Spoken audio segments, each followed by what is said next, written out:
വലിയൊരു പാപത്തിന്റെ പട്ടികയിൽ എണ്ണിപ്പോയ ഒരു ഉദാഹരണമാ, ഒരു വലിയ പാപത്തിന്റെ പട്ടികയിൽ എണ്ണിയ ഉദാഹരണമാ. ആ പാപത്തിന്റെ പേരൊരു പക്ഷെ നിങ്ങൾ കേട്ടിട്ടുണ്ടാകാം. പക്ഷെ സൂചനകൾ ഞാൻ തരാം. ഈ പാപം ചിലയിടങ്ങളിലേക്ക് കടന്നവരൽ വീടിന്റെ നിർമ്മാണവുമായി ബന്ധപ്പെട്ടിട്ടാ. ആ പാപം ചില വീടുകളിലേക്ക് കടന്നവരൽ ആ വീട്ടിലൊരു മകന് വാഹനം വാങ്ങുന്ന വിഷയത്തിലാ. ഈ പാപം ചില വീടുകളിലേക്ക് കടന്നു വരാറുള്ളത് അവിടെ പ്രായപൂർത്തിയായ മക്കളെ കെട്ടിക്കുന്ന വിഷയത്തിലാ. ഈ പാപം ചില വീടുകളിലേക്ക് കടന്നു വരാറുള്ളത് അവിടുത്തെ ചില അറ്റകുറ്റപ്പണികളുമായി ബന്ധപ്പെട്ട വിഷയത്തിലാ. പാപത്തിന്റെ പേര് ഞാൻ പറയേണ്ടതില്ലല്ലോ. 3 അക്ഷരമാണതിന് മലയാളത്തിലുള്ളത്. പലിശ എന്ന് പറയും. പലിശ എന്ന് പറയും. അല്ലാഹുവിന്റെ റസൂൽ സല്ലല്ലാഹു അലൈഹി വസല്ലമ തങ്ങൾ പറഞ്ഞു പോവുകയാ, ആഖില റിബാ വമൂഖിലഹു വകാതിബഹു വശാഹിദൈ വഖാലഹും സവാഅ സല്ലല്ലാഹു അലൈഹി വസല്ലം. അല്ലാഹുവിന്റെ റസൂൽ കൃത്യമായി പറഞ്ഞു തരികയാ, പലിശ തിന്നുന്നവനെയും അല്ലാഹുവിന്റെ ദൂതൻ ശപിച്ചുപോയൊരു കാര്യമാണ്. അല്ലാഹുവിന്റെ റസൂല് ശപിച്ചുപോയൊരു വിഭാഗത്തെ പറ്റി പറയാ, പലിശ തിന്നുന്നവനെയും പലിശ തീറ്റിക്കുന്നവനെയും പലിശയുടെ കണക്കുകൾ എഴുതുന്നവനെയും പലിശ ഇടപാടുകൾക്ക് സാക്ഷി നിൽക്കുന്ന 2 പേരെയും ആര് ശപിച്ചു? അല്ലാഹു ശപിച്ചു. ലഅന റസൂലുള്ളാഹി സ്വല്ലല്ലാഹു അലൈഹി വസല്ലം. റസൂല് ശപിച്ചിരിക്കുന്നു ഈ 4 കൂട്ടരെയും. എന്നിട്ട് അല്ലാഹുവിന്റെ റസൂല് പറയാ, ഈ 4ഉം 4അല്ല, വഖാല ഹും സവാഅ. ഈ 4 ഒരുപോലെയാ. സ്വഹീഹ് മുസ്ലിമിലെ 1598 നമ്പർ ഹദീഥാ. ഈ 4 കൂട്ടരും ഒരുപോലെ. പലിശ വാങ്ങുന്നവനെ പോലെ തിന്നുന്നവൻ, വാങ്ങുന്നവരെയും തിന്നുന്നവരെയും പോലെ എഴുതി വെക്കുന്നവൻ. ഈ മൂന്നാളെയും പോലെ ഒരു ഉമ്മയുടെയും വാപ്പയുടെയും സ്വത്തോ ഹരിവെക്കുന്നിടത്ത് അതല്ല. ഒരാൾക്കൊരു പ്രത്യേക ആവശ്യം നേരിട്ടു. 4 ആളുടെ പേരിലാണ് സ്വത്തുള്ളത്. ആ ഒരു സ്വത്ത് പണയം വെക്കാനായി 4 പേരും കൂട്ടു സ്വത്താണെങ്കിലും ശരി 4 ആളും ഒപ്പിട്ട് കൊടുക്കേണ്ടി വരുന്നൊരു ദുരവസ്ഥ ഉണ്ടാകാറുണ്ട് ചിലയിടങ്ങളിൽ. വിശദാംശങ്ങൾ എന്നേക്കാളും നിങ്ങൾക്കറിയാമല്ലോ. അങ്ങനെ ഒപ്പിട്ട് കൊടുക്കേണ്ടി വരുന്നൊരവസ്ഥ. ചില ആള് പറയാ, ഞാനതിന് പലിശ വാങ്ങിയിട്ടില്ല, ഞാനത് വാങ്ങിച്ചിട്ടില്ല, കൊടുത്തിട്ടില്ല, ഞാൻ സാക്ഷി നിന്നിട്ടില്ല, ഞാൻ ആകെ ചെയ്തു പോയത് അതിലൊന്ന് ഒപ്പിട്ട് കൊടുക്കുക മാത്രമാണ്. വശാഹിദൈ, ഞാനതിന് സാക്ഷ്യം വഹിക്കുക മാത്രമാണ് ചെയ്തു പോയിട്ടുള്ളത്. അല്ലാഹുവിന്റെ റസൂൽ പറഞ്ഞു 3, 4 ഒരുപോലെയാണ്. ജീവിതത്തിൽ ഏതെങ്കിലും ഒരു സന്ദർഭത്തിൽ സഹോദരങ്ങളെ, ഏതെങ്കിലും ഒരു സന്ദർഭത്തിൽ നമുക്കൊക്കെ അനുഭവം ഉണ്ടായിട്ടുണ്ടാവില്ലേ? അത് ഒരിക്കലെങ്കിലും അല്ലാഹുവിന്റെ റസൂൽ വീണ്ടും പറയാ, ഇജ്തനിബുസ് സബ്അൽ മൂബിഖാത്ത്.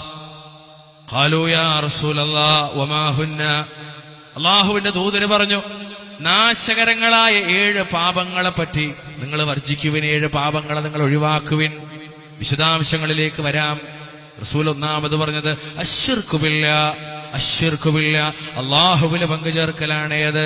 അങ്ങനെ റസൂൽ വിശദീകരിക്കുമ്പോ പറയാ, വആകുലു റിബാ, പലിശ തിന്നൽ. സ്വഹീഹുൽ ബുഖാരിയിലെ 2766 നമ്പർ ഹദീസും സ്വഹീഹ് മുസ്ലിമിലെ 89 നമ്പർ ഹദീസുമാ. എന്തിനൊക്കെയാ പലിശ വാങ്ങാറുള്ളത്? പലിശയാൽ ദുരന്തം അനുഭവിക്കുന്ന എത്ര ആളുകളാ നമ്മുടെ സമുദായത്തിനകത്ത്, മുസ്ലിം സമുദായത്തിനകത്ത്, അതല്ല പുറം ലോകത്തെ മനുഷ്യരാശിയിൽ എത്ര പേരാ പലിശ കൊണ്ട് ദുരന്തം അനുഭവിക്കുന്നവർ? മകളുടെ വിവാഹത്താൽ, മക്കളുടെ വിദ്യാഭ്യാസത്താൽ, വീട് നിർമ്മാണത്താൽ, അവനവന്റെ ബിസിനസിന്റെ ഡെവലപ്മെന്റുമായി ബന്ധപ്പെട്ട ആവശ്യാർത്ഥം ലോണുമായി, ബാങ്കുമായി, ഇടപാടുകളുമായി, നിഷിദ്ധമായ ഇടപാടുകളുമായി ബന്ധപ്പെട്ട എത്രയെത്ര മുസ്ലിം സഹോദരങ്ങളെ പറ്റി നമുക്കറിയാം. ഇവരോടൊക്കെ നമ്മൾ ചോദിച്ചു പോണോ? പ്രയാസല്ലേ? ഈ പല വിഷയത്തിലും പ്രയാസപ്പെട്ട് മനസ്സുമടുത്ത് ആത്മഹത്യയുടെ വക്കിലേക്ക് ഉരുണ്ടുപോയ എത്ര മുസ്ലിം സമുദായത്തിൽ എത്ര ആളുകളുണ്ട്? എത്ര മുസ്ലിം രക്ഷിതാക്കളുണ്ട്? മോളെ കെട്ടിക്കാൻ വേണ്ടി ലോൺ എടുത്തിട്ട്, മോളെ കെട്ടിക്കാൻ വേണ്ടി പലിശക്ക് ലോൺ എടുത്ത്, പണം ഇല്ല, ആരും കൊടുക്കാനില്ല, ആരും സഹായിക്കാനില്ല. വല്ലാത്തൊരു ദുരവസ്ഥ. എന്താ ചെയ്യാന്ന് ആൾക്കാർ ചോദിക്കണത്? എന്താ ചെയ്യാന്നാ ചോദിക്കണത്? നിങ്ങൾ പറഞ്ഞൊരു എന്താ ചെയ്യാൻ? എനിക്ക് വീടുണ്ടാക്കണം, എന്താ ചെയ്യേണ്ടെന്നാ? ഇസ്ലാമൊക്കെ അവിടെ കിട്ടങ്ങൾ മാർഗം പറഞ്ഞിരുന്നാണ് ആൾക്കാരെ ചോദ്യ. ആൾക്കാരെ ചോദ്യ, തൗഹീദുള്ളവന്റെ ചോദ്യം,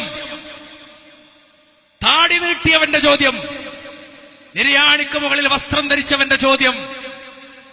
ആലോചിക്കണങ്ങള്. സുന്നത്തും ഖുർആനും സുന്നത്തും പറയുന്നവന്റെ ചോദ്യം. എന്ത്? ഖുർആനും സുന്നത്തും പറയുന്നവന്റെ ചോദ്യം. പലിശയല്ലാതെ മറ്റെന്തൊരു മാർഗമുണ്ട്? എന്ത് മാർഗമുണ്ട്? ആരാ കണ്ടെത്തേണ്ടത്? ആരാ കണ്ടെത്തേണ്ടത്? സ്വയം കണ്ടെത്തണം. എവിടെ ദലീലുള്ളത്? ഖുർആനിലും സുന്നത്തിലും.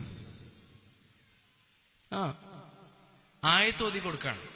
പലിശ എന്ന് പറഞ്ഞാൽ പ്രശ്നമാണ്, മോശമാണ്, തെറ്റാണ്, പാപാണ്. പിശാച് ബാധ നിമിത്തം മറിഞ്ഞു വീഴുന്നവനെ പോലെ അല്ലാതെ മറിഞ്ഞു വീഴൂല. മസ് കൃത്യമായിട്ട് പറഞ്ഞു കൊടുത്തു. ഏറ്റില്ല, ഒന്നും ഏറ്റില്ല. മടങ്ങിയാൽ വീണ്ടും പലിശയിലേക്ക് മടങ്ങിയാൽ, തെറ്റൊക്കെ തിരുത്തിക്കോളി, എന്നിട്ട് പിന്നെയും മടങ്ങിയാൽ ഖുർആൻ പറയാ പിന്നെ നരകത്ത് പോണ്ടി വരും. കേട്ടിട്ട് മനസ്സിലായില്ല. പിന്നെയും തൗഹീദ് തിരിയുന്നവന്റെ കല്യാണത്തിൽ പലിശപ്പണം, പിന്നെയും തൗഹീദ് തിരിയുന്നവന്റെ കൂടെ വീടിരിക്കലിന് പലിശപ്പണം. പിന്നെ ആലോചിക്കണേ, വീടിന്റെ നിർമ്മാണമാണെങ്കിലോ ആലോചിക്കണേ. മോന് വാഹനം വേണം, +2 പരീക്ഷ പാസ്സായി, വാപ്പ ഉദ്ദേശിച്ചിലേറെ മാർക്ക്. അപ്പൊ വാപ്പാക്കൊരു കവായിദില്ലാത്ത വാപ്പയാണ്. നിങ്ങൾ ആലോചിച്ച് നോക്കണം. അല്ലെങ്കിൽ ഉമ്മ ഉദ്ദേശിച്ചിലേറെ മാർക്കോക്ക്. അപ്പോഴോ ആവശ്യമാണ്, ഇന്ന സാധനം വേണം. അപ്പൊ പിന്നെ സാധനം വാങ്ങാനോ പണമില്ല, സാധനം വാങ്ങാൻ പണമില്ല. അപ്പൊ എന്താ മാർഗം? എന്നൊരു പണി, പന്റെ കുട്ടി 25,000 തരാ, ബൈക്ക് എടുത്തോ, ബാക്കി പടച്ചോളാ. ചങ്ങായെ, തല കൊണ്ടേ നരകത്തിൽ വെച്ചോളാ. മോനച്ച് ബൈക്ക് മുരട്ടിക്കോ, ബാപ്പാന്റെ തല നരകത്ത് പോയിക്കോട്ടെ. മോളേജ് സുഖമായിട്ട് ഭർത്താവിനോടൊപ്പം ജീവിച്ചോ, ബാപ്പിയും നരകത്ത് പോയിക്കോളാ. അല്ലേ? എന്റെ മരോക്കും കിടക്കാൻ 2 റൂം മോൾക്ക് പുതിയത് ഇറക്കിയതാ. ഇനി പുതിയൊരു മരോള് വരല്ലേ, എങ്ങനെയാ? അടുക്കള പോരാ, ഇറക്കി കെട്ടാണ്, താഴത്തേക്ക് ഇറക്കാണ്. പണല്ല, അവിടെ പലിശ, എല്ലായിടത്തും പലിശ. തൂണിലും തുരുമ്പിലും പലിശ, രക്തത്തിൽ പലിശ, വസ്ത്രത്തിൽ പലിശ, ഭക്ഷണത്തിൽ പലിശ, ഉമിനീരിൽ പലിശ, രക്തത്തിൽ അമ്മിഞ്ഞ പാലിൽ പലിശ. ഹറാം ഹറാം ഹറാം. യാ റബ്ബ് യാ റബ്ബ് എങ്ങനെ സ്വീകരിക്കാനാ? ഹബീബ് മുഹമ്മദ് മുസ്തഫ സല്ലല്ലാഹു അലൈഹി വസല്ലം. ഗൗരവമാണ്. എന്നിട്ട് മനസ്സിലായില്ലേ? എന്നിട്ട് ഓടിയില്ലേ? ഉമ്മാനെ പറഞ്ഞ എങ്ങനെ ഉണ്ടാവും? ഉമ്മാനെ പറഞ്ഞ എല്ലാവർക്കും പൊള്ളും. റസൂലും ഉമ്മാക്ക് പറയണോ, അള്ളാന്റെ റസൂലും ഉമ്മാനെ പറയണോ, അർരിബാ 73 ബാബാ. പലിശക്ക് 73 കവാടങ്ങളുണ്ട്. പലിശക്ക് 73 കവാടങ്ങളുണ്ട്. ഐസറുഹാ മിഥ്ല അയ്യൻകിഹ റജുലു ഉമ്മുഹു. അതിൽ ഏറ്റവും ചെറിയ കവാടം ഏതാണെന്നല്ലേ? സ്വന്തം മാതാവുമായി ലൈംഗിക ബന്ധത്തിൽ ഏർപ്പെടുന്നതിന് സമാനമാണ്. സ്വന്തം ഉമ്മയുമായി ഇനി ഞാനങ്ങ് കുത്തിട്ട് വെക്കാൻ നിങ്ങൾ പൂരിപ്പിച്ചോ, നിങ്ങളങ്ങ് ബാക്കി പൂരിപ്പിച്ചോ. സ്വന്തം പെറ്റുമ്മയുമായി വവസ്സൈനൽ ഇൻസാന ബിവാലിദൈഹി ഇഹ്സാന ഹമലതുഹു ഉമ്മുഹു വഹനൻ അലാ വഹൻ വഫിസാലുഹു ഫീ ആമൈൻ. ഏറ്റവും നല്ല നിലക്ക് നിങ്ങളുടെ മാതാപിതാക്കളോട് പെരുമാറണേ. ഞാൻ നിങ്ങൾക്ക് വസിയത്ത് ചെയ്യുന്നു. 10 ചില്ലാനും അല്ലെങ്കിൽ 9 ചില്ലാനും മാസം നിങ്ങളെ ഗർഭം ചുമന്നിട്ട് വവസ്സൈനൽ ഇൻസാന ബിവാലിദൈഹി ഇഹ്സാന ഹമലതുഹു ഉമ്മുഹു വഹനൻ അലാ വഹൻ. ക്ഷീണത്തിന് മേൽ ക്ഷീണമായിട്ടാണ് മാതാവ് ഗർഭം ചുമന്നത്. നിങ്ങൾ കാണാറില്ലേ ഗർഭിണികളായ സ്ത്രീകളെ, അവരുടെ പ്രയാസങ്ങളെ, അവരുടെ വിഷമങ്ങളെ? എന്നിട്ട് വഫിസാലുഹു ഫീ ആമൈൻ. 2 കൊല്ലക്കാലം മുല കൊടുത്തു.